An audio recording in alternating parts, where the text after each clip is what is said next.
नमस्कार दोस्तों, art visual art में आप सभी का एक बार फिर से स्वागत है। आज हम बात करेंगे drama and art in education की सीरीज़ की। ये हमारी दूसरी वीडियो है और पहली वीडियो में हमने आर्ट का मीनिंग और कंसेप्ट के बारे में बात की थी और इस दूसरी वीडियो में आज हम जानेंगे आर्ट की डेफिनेशन के बारे में। तो आइए जान लेते हैं कि किन किन विद्वानों ने आर्ट के बारे में क्या क्या कहा है और किस तरह से इसको परिभाषित किया गया है। तो आइए सबसे पहले बात करते हैं अकॉर्डिंग टू इंडियन थिंकर के बारे में, और जिसमें सबसे पहले नाम आता है रविंद्रनाथ टैगोर जी का।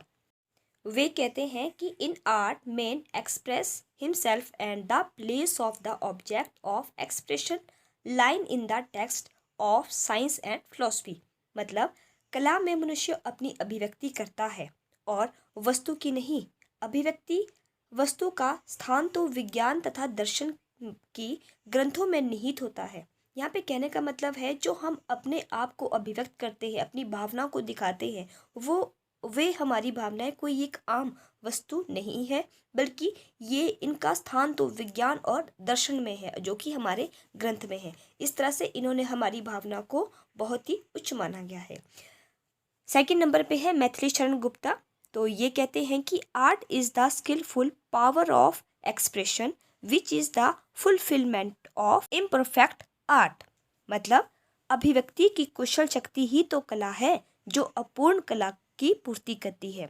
कहने का मतलब है कि जो हम अपने आप को सही ढंग से अभिव्यक्त नहीं करते हैं, लेकिन कला के माध्यम से हम अपने आप को अभिव्यक्त कर सकते हैं, अपने भावों को एक्सप्रेस कर सकते हैं। इसके नेक्स्ट पे है आचार्य रामचंद्र शुक्ला। तो ये कहते हैं the secret of art is to convey one experience to another.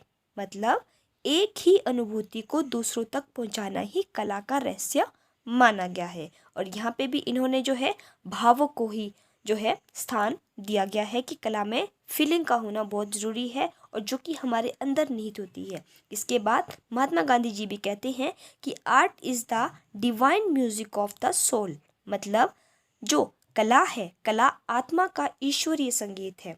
इन्होंने कला को आत्मा और ईश्वर के साथ जोड़कर जो है इसके सुनने को एक संगीत की संज्ञा दी है कि अगर हम कला जो है हमारे अंदर, वो एक ईश्वर के द्वारा प्रदान किया गया एक म्यूजिक है, संगीत है, जो कि हर इंसान के अंदर होता है। कमी होती है तो बस सिर्फ इसको पहचानने की। नेक्स्ट हम बात करते हैं डॉक्टर भोला शंकर तिवारी। इनका मानना है कि man expresses himself in art, कि मतलब कला में मनुष्य स्वयं अपनी अभिव्यक्ति करता है। कहने का मतलब है कि कला के द्वारा ही हम अपने आप को एक्सप्रेस कर सकते हैं, अदरवाइज हम नहीं कर पाते हैं। इसी के साथ साथ नेक्स्ट है जयशंकर प्रसाद जी, और इनका मानना है the narrow from of the duty power of God which we get for the sense of feeling is art.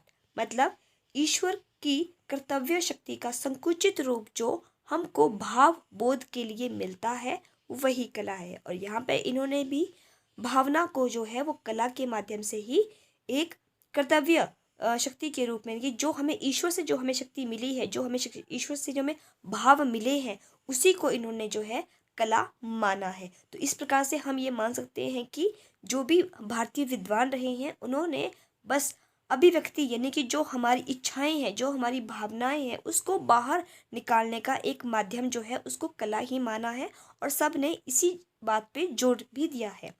आइए अब हम नेक्स्ट बात करते हैं अकॉर्डिंग टू वेस्टर्न थिंकर। तो सबसे पहले आते हैं प्लेटो। प्लेटो का मानना है कि art is a imitation of truth. जैसे कि आपको सभी को पता है कि कला सत्य की अनुकृति है। ये जो परिभाषा दी गई है कला के बारे में, ये प्लेटो के द्वारा दी गई है, जो कि बहुत ही फेमस हुई है और बहुत अच्छे ढंग से इन्होंने जो है एक्सप्लेन किया है कि सत्य की नकल करना ही अनुकृति है। यहाँ पे सत्य का मतलब इन्होंने ईश्वर से लिया है। ईश्वर सत्य मतलब जो हमारे सामने जो चीज़ दिखती है उसी को उन्होंने ईश्वर माना है। ईश्वर के द्वारा बनाई गई ये सृष्टि है, और इस सृष्टि को अगर हम एज इट इज़ उसकी नकल करते हैं, उसकी अनुकृति करते हैं, तो उसी को उन्होंने कला माना है। उसके बाद आते हैं अरस्तु, एरिस्टोटल, और इनका कहना है कि आर्ट इज एग्जाम्पलरी। मतलब कला अनुकरण है। तो अनुकरण मतलब कि हम कला को नकल के माध्यम से सीखते हैं। नकल करना ही इन्होंने कला माना है। नेक्स्ट बात करते हैं क्रोचे। तो क्रोचे कहते हैं कि art is the same as everyone knows it, कि कला वही है जैसे हर एक इसे जानता है। मतलब जो क्रोचे जी है उनका मानना ये है कि कला जिस भी इंसान के लिए जिस तरह से दिखती है उसी के लिए वह कला वैसी ही है। मतलब हर एक इंसान के लिए कला अपने अपने ढंग से अलग अलग है। तो ये है क्रोचे के विचार। नेक्स्ट बात करते हैं फ्राइड की। फ्राइड ने भी बहुत ही सुंदर शब्दों में कला के बारे में परिभाषा दी है। तो इनके अकॉर्डिंग है कि art is the embodiments of repressed desire. मतलब कला दमित वासनाओं का उभरा हुआ रूप है। अब ये कहते हैं कि कला जो है दमित, मतलब जो हमारे अंदर किसी कारण से दबी हुई जो हमारी वासनाएं हैं, जो हमारी इच्छाएं हैं, उसका उभरा हुआ रूप ही तो कला है। मतलब हम उसको कला के माध्यम से बाहर एक्सप्रेस करते हैं, बाहर हम उसको निकालते हैं, तो उसी को हम कला कहते हैं। अब नेक्स्ट हम बात करते हैं, नेक्स्ट है रस्किन। और रस्किन कहते हैं कि every great art is an expression of human ecstasy towards a divine creation. मतलब हर एक महान कला ईश्वरीय कृति के प्रति मानव आह्लाद की अभिव्यक्ति है। और इसी के साथ उनका ये मानना है कि जो ईश्वर के द्वारा जो दी गई एक इंसान के लिए जो भी एक जो है अभिव्यक्ति होती है, इच्छा होती है, भावना होती है, उसी को इन्होंने कला के रूप में परिभाषित किया है रस्किन के द्वारा। और नेक्स्ट हम बात करते हैं दांते। और इनका मानना है कि art is an attempt to make the replica of nature sound. मतलब कला प्रकृति की प्रतिकृति को ध्वनित करने की चेष्टा है।